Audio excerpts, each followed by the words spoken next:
the Adult Entertainment Expo 2014, Hard Rock. I'm with Eric Danville, author of The Complete Linda Lovelace, the 2001 and the 2013 edition. Thank you for giving us this opportunity. My pleasure. My pleasure. Thank you for having me. So why did you do this book? What's the main reason, main purpose? To make a lot of money. I have that as one of my questions too. Have you made a lot of money? No, I have not made. I put the porn pornographer, so no, I have not made a lot of money.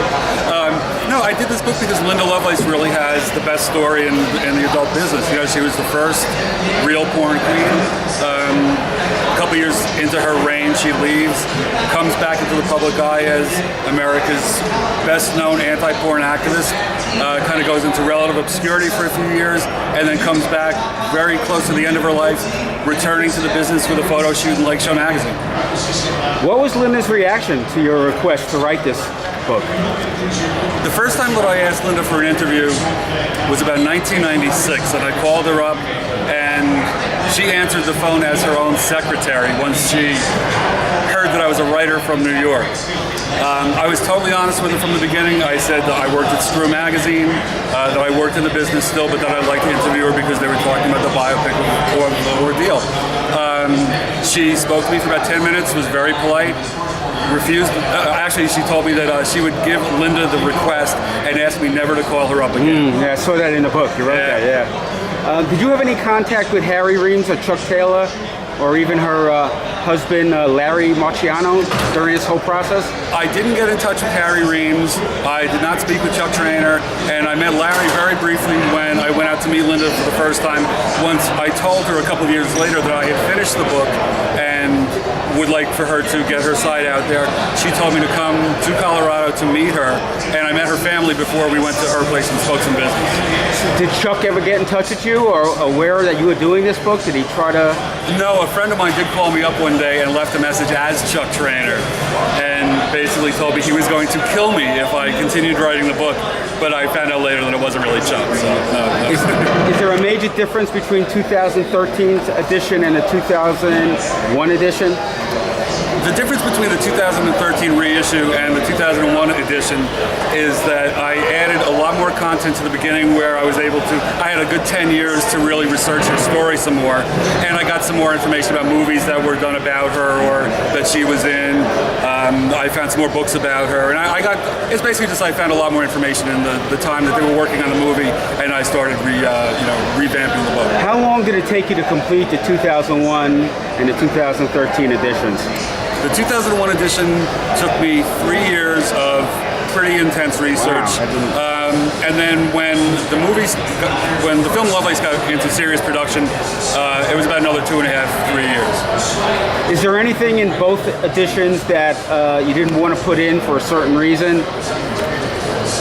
Yeah, there's a couple of things that I can't tell you. And you can't tell, okay, all right. I promised Linda, and even though she's no longer with me, I respect that, and I wouldn't say a couple of things. Well, how was that first meeting with Linda, and what were your expectations prior to that meeting? The first meeting, it was interesting, because I was kind of wondering how I was going to recognize her in the airport. I wasn't sure really what she looked like, and then I saw this kind of cute 50-year-old lady coming up, who basically she looked like a 50-year-old Linda Lovelace. No, she was really, really nice, very polite. The first thing that she did do when we met was she asked, again, if this had anything to do with Screw Magazine or with Al Goldstein, and I assured her that it didn't. Yeah. And she said, well, that's good, because the only person that I hate more than Chuck Traynor is Al Goldstein. I saw that in the book. Yeah, I think Al would be proud. We'll talk about Al a little later. Yeah, sure. 2013, the movie Lovelace, you said you were a consultant. How much input did you have? Were you invited on the set? What did you think about the movie, your reaction? Is it similar to the book? Okay, for the biopic Lovelace, I was a consultant. The first draft of the film actually was based very closely on my book, on the first chapter of it. I was actually a character in it, and it was going to follow her life in terms of interviews with Phil Donahue, Tom Snyder, and myself. Once the production company got in touch with Linda's family and with Catherine McKinnon, who's their lawyer, that narrative went away. So I was written out of it, but I was retained as a lawyer, as a lawyer? No. I'll give you a little room to cut that. Once the biopic went into production, I was retained as a consultant, which basically meant that if they had a question about Linda or her story or anything, they'd ask me, I'd give them my opinion about what they should do, and they would do the exact opposite. So I wasn't a big fan of the movie. It didn't really follow too much of what I know to be the real story. I went to the movie premiere here in Vegas. They had it here in Vegas at Planet Hollywood. I was there on the red carpet. I was supposed to go to the premiere here because I was contractually allowed to attend a premiere, and I, for some reason, was not invited. Because it was very depressing. It was sad. It really was that. When I left that movie, I was the premiere. The premiere was fine. I mean, I met Amanda, Sharon Stone. Oh, cool. They all walked the carpet. You got better access than I did. So, it was, just coming out of the movie, I felt sad. I didn't know most of this, what happened. I mean, see, that was really the big problem with the movie is once Catherine McKinnon and her family got their hold on what the narrative was going to be, they turned it into the Linda as perpetual victim story, which, once you read my book, as I know you all will, you'll find is not the case. By the end of her life, she was getting over having been Linda Lovelace, and she was actually embracing and capitalizing on the character herself, which I thought was a great thing for her body and soul. How has writing this book affect your life? It drove me into a lot of debt, but it taught me how to self-publish. It taught me a lot of things about running businesses. I did this book so long ago.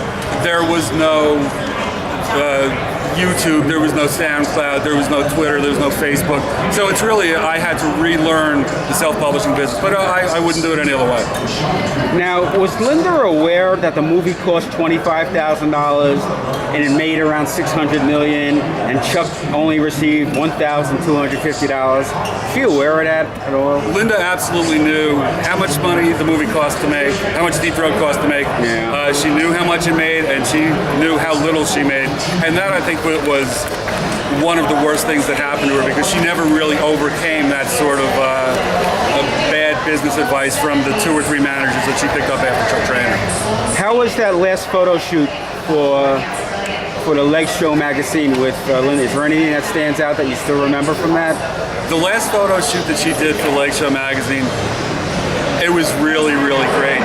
She had such a good time. She was in makeup for like 3 hours, makeup and hair. She looked beautiful. Everyone was treating her like a queen. She had such a great time. At one point, the photographer, Warren Tang, told her to do something with her hands. So she just started posing and voguing. She was having a great time, and she actually had a date afterwards. And she had the opportunity to take the makeup off and all that, and she decided to leave it on because she looked so good. She had a ball. If Linda was still alive today, how would she react to your 2013 version of the book?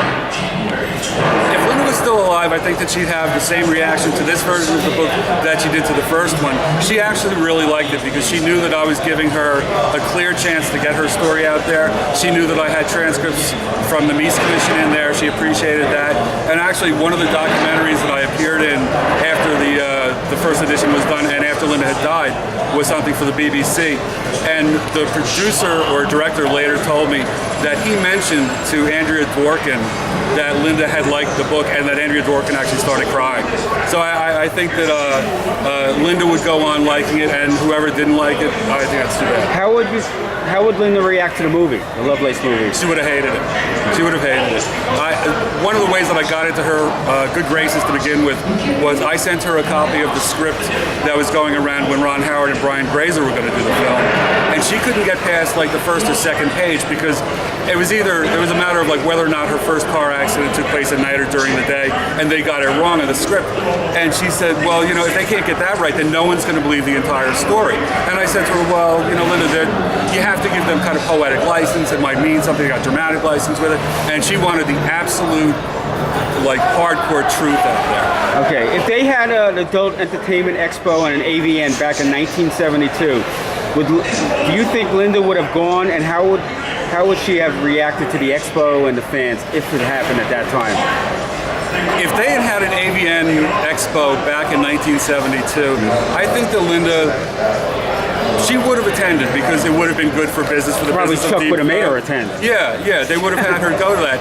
But as the year, a year or two later, she was too busy going to the Academy Awards to actually worry about something like this. She was so big mainstream, like for the couple years afterwards, this would have been nothing to her.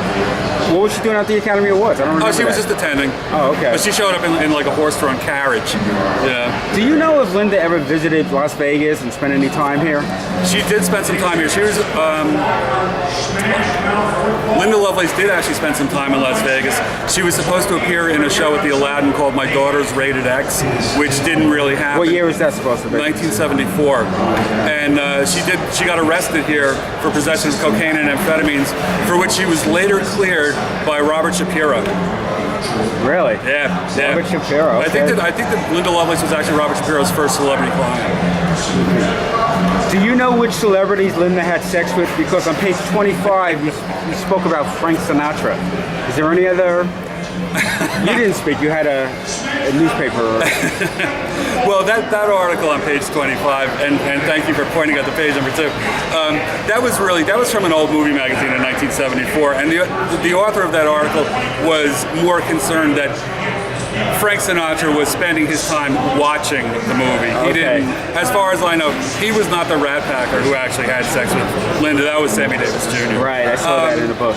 What about Hefner? I believe she did, yeah. I think I read that sometime in the past. Yeah, I think that's an ordeal that she did, yeah. Okay. Was Deep Throat and Linda popular like in Europe and outside of the U.S.? They tried to get Deep Throat shown in England, and that wasn't going to happen. Actually, I think that the movie only got its certification like 2 or 3 years ago, where you could actually legally show the film. Everyone knew who she was because of the court trials that were going on. The film was busted and banned in 24 states. So everyone knew who she was. They knew what she was doing. Not everyone got a chance to see it, though.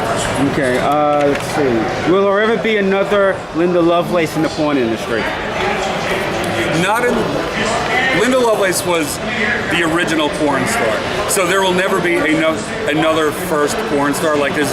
You always only have your first love, So Linda is the first porn star. There have been other Linda Lovelaces, Marilyn Chambers for a while, Seika, Georgina Spelvin. Seika's here. I saw her yesterday. I thought that I saw her walking around. Yeah.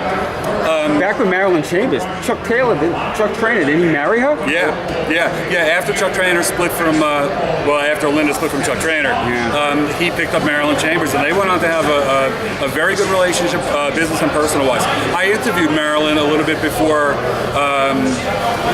Linda's photo shoot for Leg Show was published, and I got to ask her about Chuck Trainer, which she always freely spoke about, and she loved him. She thought he was a great guy, great manager, and she had no complaints with him at all. So you think that Linda is the most famous porn star ever? Bigger than Jenna Jameson? Bigger than John Holmes? Bigger than Ron Jeremy? I think that if there was a Mount Rushmore of porn, that's good. All right, Mount Rushmore of porn. Who would be at the George Washington? Let me see. It would be Linda Lovelace, John Holmes, Ron Jeremy, and Jenna Jameson. If you want to cover the entire business, that's who it's going to be, because that's who my mother knows who Jenna Jameson is, and my mother's no big fan of porn. Let's see. What was your reaction when you heard that Linda died? Well, she got in a car accident. Yeah. Then she died, like 10 days later? Linda got in the car accident. I heard that she was in the accident. A friend of hers called me up. And I felt really bad. I was not immune to the irony that it was a car crash, because her public life especially seemed to be kind of bookended with car crashes. If she hadn't been in a car crash in 1970, she would never have gone down to her parents' house in Florida. She would never have met Chuck Trainer. She would never have gotten the bad blood transfusion that led to her liver transplant, and then at the end, she was killed in another crash. I felt really bad about that. I felt awful, because I'd lost a friend, not just someone who I had worked with, but she was a friend, and I really liked her a lot. You brought up Al Goldstein in Screw Magazine. On page 24, you noted Al Goldstein's interview with Linda, and one of the comments that was very disturbing to me was when he asked her about giving head to an animal. Yeah. And she said, you know, probably, maybe. I mean, that was... Well, she... what was going on with that? By the time Linda and Al had done that interview, she had given head to an animal. Because she had done 2 bestiality films. She had done 2 dog movies. Oh my God, which never knew Al that. later exposed to the world. And that, I think, was the one thing that hurt her the most. Because that was really... Her whole life was full of disappointment and sort of pain for her. That was the most disappointing and painful thing that she went through. And even 30 years later, we were at a movie memorabilia convention in New Jersey, and we were just talking about the book, and we touched on the dog movies, and she just started crying like I hadn't never seen her cry before. And she finally, a couple minutes later, sort of composed herself and said, well, it's been 30 years ago, I guess I should start getting over it. So, I mean, it took a long time, but, I mean, that was a low point in her life. When I read that, I couldn't believe that.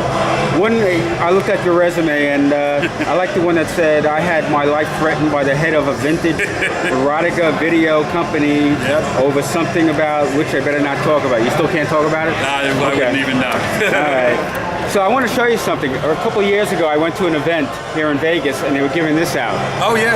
Have you seen that before? Yeah, I had. An energy drink with Linda Lovelace? Yeah, you know, it keeps you up all night. This is neither an endorsement or a denial of the product. Yeah. I've never had it. I don't know. You've seen it? I couldn't believe it. I saw it, you know.